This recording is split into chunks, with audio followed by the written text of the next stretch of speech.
Himayat Nagar post ఆఫీస్లో నోట్ల మార్పిడి అవకతవకలపై సీబీఐ కేసు నమోదు చేసింది. Senior superintendent Sudhir Babu, post master Revathi, senior assistant రవితేజపై కేసులు పెట్టారు.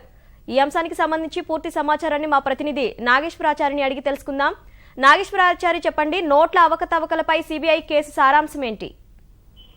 అరుణ, అంటే పెద్ద నోట్ల రద్దు తర్వాత చాలా మంది తమకున్నటువంటి పాత కరెన్సీని కొత్త నోట్ల రూపంలో మారుస్తున్నారు. అయితే వీటిని అవకాశంగా తీసుకుని కొంతమంది బ్యాంక్ అధికారులు, అదేవిధంగా పోస్టల్ సిబ్బంది అక్రమాలకు పాల్పడుతున్నారని అనేక ఫిర్యాదులు ఇటీవల కాలంలో సిబిఐకి అందుతున్నాయి. ఈ నేపథ్యంలో సిబిఐ అధికారులు ఇటీవల హైదరాబాద్ లో ఉన్నటువంటి 4 ప్రధానమైన పోస్ట్ ఆఫీసుల్లో ఆకస్మిక తనిఖీలు చేశారు. అంటే పోస్టల్ అంతర్భాగ విభాగమైన విజిలెన్స్ సిబ్బందితో కలిసి సిబిఐ అధికారులు చేశారు. అందులో ప్రధానంగా హిమాయత్ నగర్ శాఖలో అక్రమాలకు పాల్పడినట్టుగా గుర్తించారు. అంటే హైదరాబాద్ సర్కిల్ చెందినటువంటి senior superintendent Sudhir Babu, Himayatnagar sub post office postal master Revathi, అదేవిధంగా ఆఫీస్ సూపరింటెండెంట్ రవితేజ ముగ్గురు అక్రమాలకు పాల్పడినట్టు ప్రాథమికంగా గుర్తించారు. ఈ ముగ్గురిపై కూడా ఎఫ్ఐఆర్ దాఖలు చేశారు. అంటే మోసం, నేరపూరితమైన కుట్ర, అక్రమాలకు పాల్పడినట్టు, అధికార దుర్వినియోగం చేసినట్టు పాల్పడ్డారు. ప్రాథమికంగా అంటే మొత్తం కొత్త 2000 రూపాయల కరెన్సీలన్నీ కూడా సీనియర్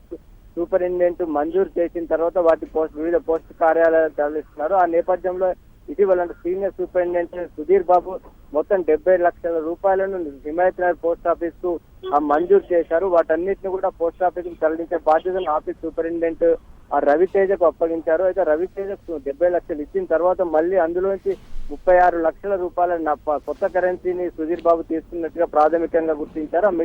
ఆ విషయాన్ని సుధీర్ బాబు పోస్ట్ మాస్టర్ కు ఫోన్ ద్వారా తెలిపినట్టు చెప్తున్నారు. ఆ 36 లక్షలను మరో వ్యక్తికి, అంటే ఎలాంటి ఆధారాలు సమర్పించకుండా, దానికి సంబంధించిన రిక్విజిషన్ కూడా లేకుండా అక్రమ పద్ధతిలో దొడ్డిదారులు తరలించినట్టుగా సిబిఐ అనుమానిస్తుంది. దీనిపైన ఇంకా లోతుగా దర్యాప్తు చేస్తున్నారు. ఇటీవలగా ఆ సోదాలు చేసినప్పుడు ఆ పోస్ట్ మాల్ కార్యాలయంలో అంటే వాస్తవంగా ఎంతమంది వచ్చారు, ఎంతమంది ఆధారాలు సమర్పించారు, వాటన్నిటిని కూడా ఆధారాలు స్వీకరించారు. అక్కడ ఉన్నటువంటి ఆధారాల ప్రకారం కేవలం 34 లక్షలు మాత్రమే బదిలీ చేసినట్టు గుర్తించింది. మిగతా 36 లక్షలకు సంబంధించి అక్రమాలు జరిగినట్టుగా ప్రాథమికంగా తేలడంతో ఎఫ్ఐఆర్ దాఖలు చేశారు. త్వరలో వీరందరికీ కూడా నోటీసులు ఇచ్చి అవసరమైతే కొంతమందిని అరెస్ట్ చేయడానికి కూడా రంగం సిద్ధం చేస్తున్నట్టు తెలుస్తుంది. అరుణ,